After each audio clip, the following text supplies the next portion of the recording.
Hello folks, Pipe Man 1861 here. Well,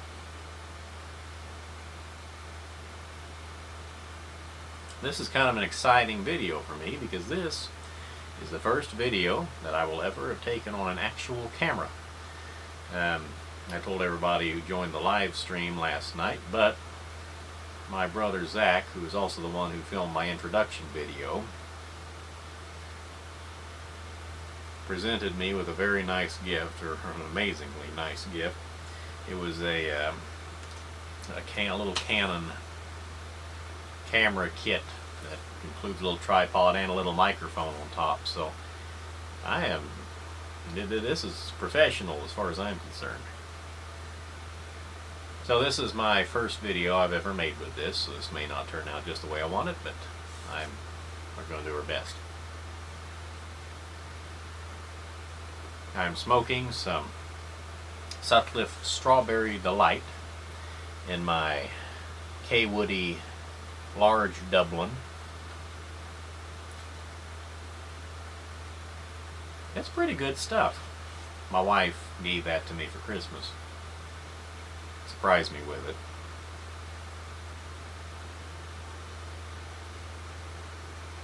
I wanted to tell you all a quick story before I forget again.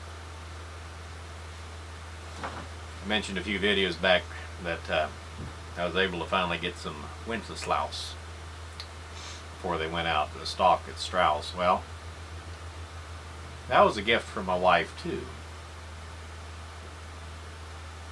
Well, she wanted me to be able to have it before Christmas, or for Christmas.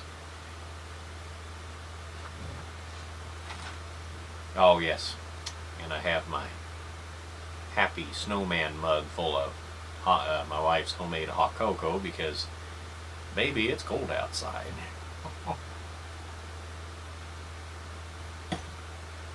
We currently have about 4 to 5 inches of snow out there, and it's still coming down. It's going to be coming down all day, all night tonight, and all day tomorrow. So they're saying 8 to 12 inches for us. But anyway, my wife wanted to get me some Wenceslaus, but she figured she would make a little bit more of a fun surprise out of it. So we were down in Florence, Kentucky, going to the chiropractor. It was a Saturday, the Saturday before Christmas. And she had called there. I didn't know any of this, of course, at the time. Excuse me. But she called ahead to them to make sure they had it in stock. They said they did. So she was going to surprise me by taking me to Strauss so I could get some Wenceslaus. Well, she had never been to Strauss before, and I was in the passenger seat. And she missed the turn into Strauss, and I thought she had told me that she had a surprise for me, and I thought, oh, maybe it's Strauss. Well, that was a very happy accident because we drove right past the entrance to Strauss. I was like, oh, well, I guess it's not Strauss. Got to the end of Mall Road there in Florence, and she said, what's the gas price over here? So I looked, and it was pretty cheap. So I told her, and she said, all right, we're getting gas before we go to the place. So I was like, okay. So she was thinking quick. So we got gas, and then she turned back toward Mall Road, turned back into Mall Road. I was like, okay. Pulled right into Strauss. So she surprised me, and I got my Wenceslaus for the year, and thank you to my wonderful wife for that. That was very nice.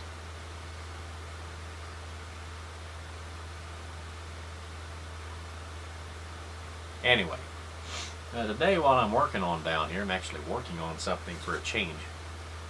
Also on the live stream I did, which is the first one I had ever done. So had a minimum of problems. I showed some pipes that I had just recently gotten at a antique mall. One of them was this meerschaum. It was a meerschaum.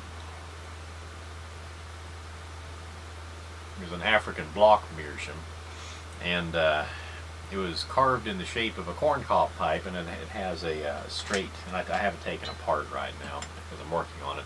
It has just a straight briar stem, and then it has the bowl, and looks like, I don't know how well you can see it, but you can see it better than you could with my cell phone, I'll tell you that, but it looks like a corncob pipe, see? And it just has threads cut into the meerschaum, and there is an aluminum tenon that goes into the stem, just threads right in. I took the tenon out, and I'm going to clean the stem, clean and polish it. But I want to show you how I clean stems. I already cleaned the briar meerschaum bowl, but I use isopropyl alcohol for my cleaning most of the time. I just use the 91%. A lot of people might say that's too high in water, and it may be. I've never had a problem with it, and it's what I have ready access to. I've never seen 99% out at our grocery stores out here.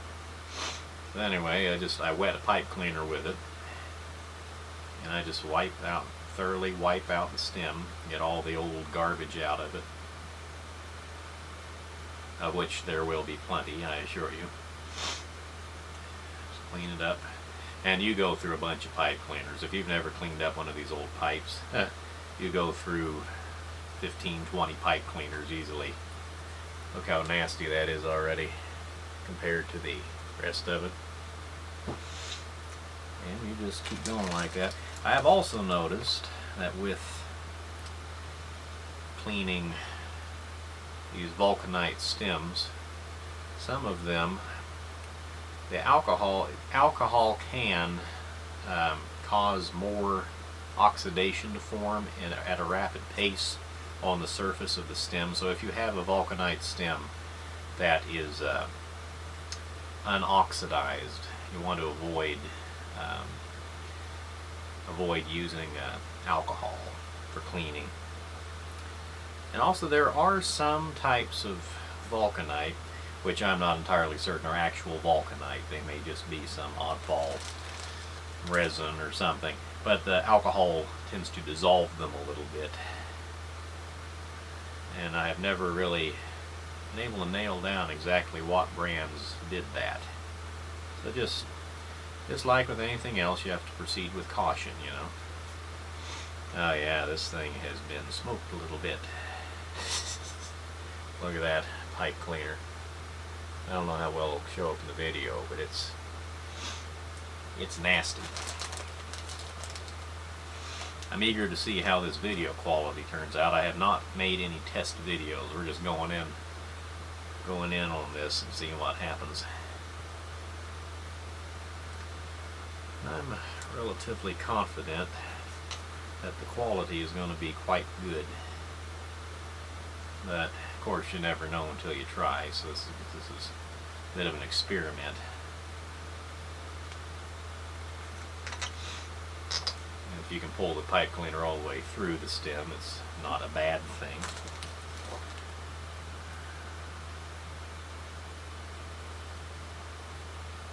I hope you all are safe at home.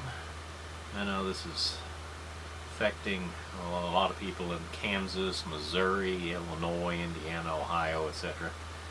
My mother and father-in-law are driving back from New York right now. I hope they make it all right. They should be fine, but they said they were going to take it slow and easy, so hopefully they make it back safe. They live on out on a country road, so I'm hoping I hope the plows come through in time for them to get back home. Yeah, it's looking pretty good. And I do generally, if a stem is badly oxidized, I do generally wipe the surface of it down with alcohol, because that, I have found, tends to soften a lot of the oxidation, and a lot of it will actually wipe off to an extent. It'll still be brown, mind you.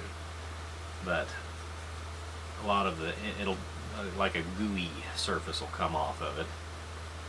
And after that happens, you'll be able to sand with some fine sandpaper and then a buffing wheel, of course. You'll be able to get the rest of it off pretty easy. Usually I use 400 grit, 600 grit, 800 grit on the stems.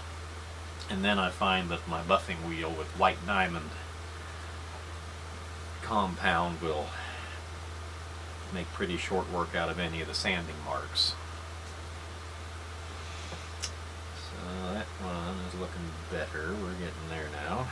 We're getting somewhere.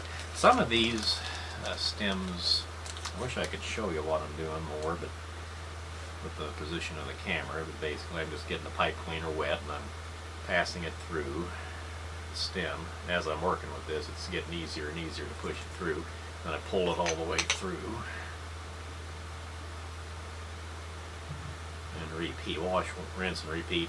And with some of these that are just so bad that they're just not coming clean, I have found that if I soak a pipe cleaner in alcohol, put it in the stem and leave it there for a couple of hours, that helps to soften up a lot of the garbage that is in there, and it helps it come cleaner a little bit quicker.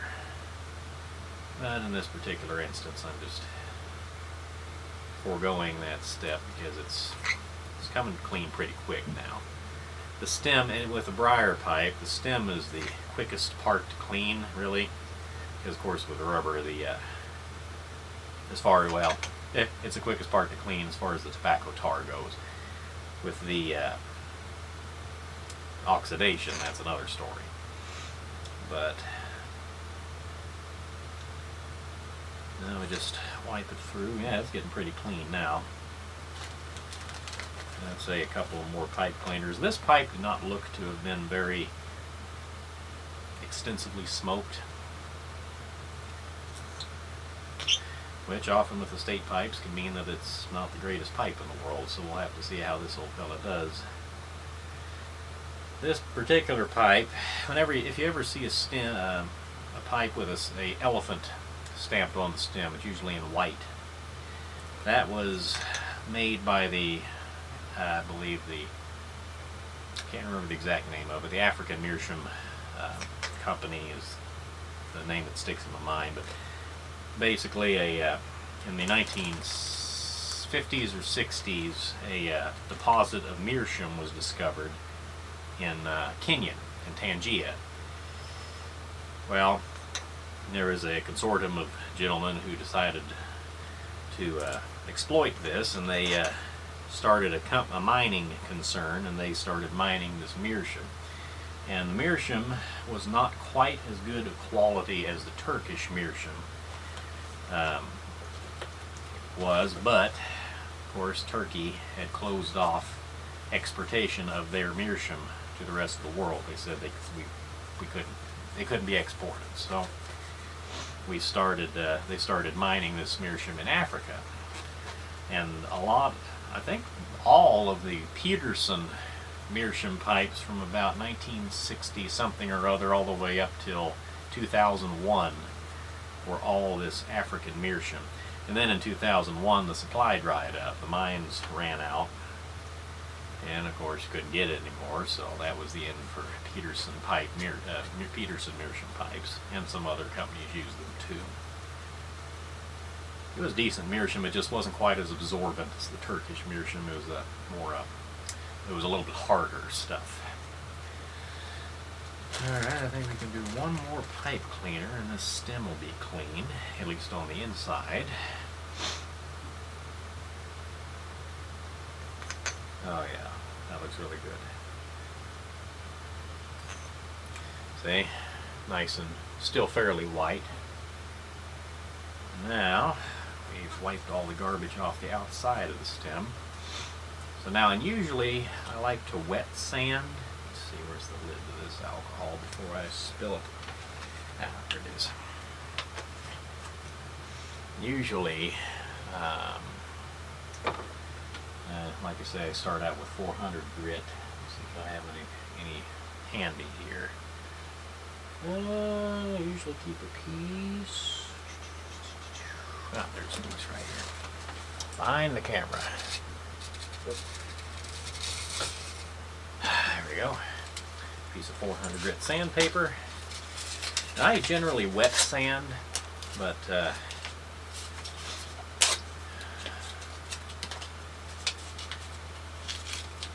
excuse me, this is 1500 grit. Well, this oxidation isn't too bad, so I'm probably just going to go ahead and try the 1500 grit, and then the buffing wheel and see what happens. Because there is some oxidation that just goes so deep into this rubber, the Vulcanite. Just sand it. And generally speaking, whenever you're sanding a pipe stem, you want to sand it while it is on the pipe, and you want to protect the shank, the wood part of the shank, with some tape.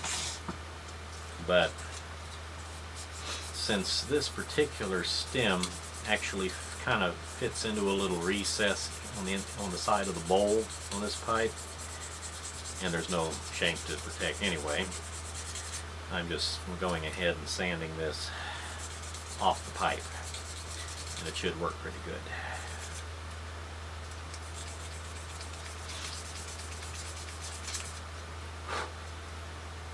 Yeah, it's looking pretty decent. I think I probably will have to go upstairs and wet sand it. Yeah, that's what I'm going to have to do. Well, I guess there's going to be a part 2 to this video. Anyway, so that's the general idea. So I'm going to go upstairs and sand this. Don't know if I'll be able to do another video today, but if I do, I will. This has already gone on long enough, 17 minutes. Anyway, folks, listen, I'll let you go for a little while. This is Pipe Man 1861 saying goodbye, good luck, may the good Lord take a liking to you. I'll see you all again real soon, and as always, happy smoking. Bye, folks. Thank you so much.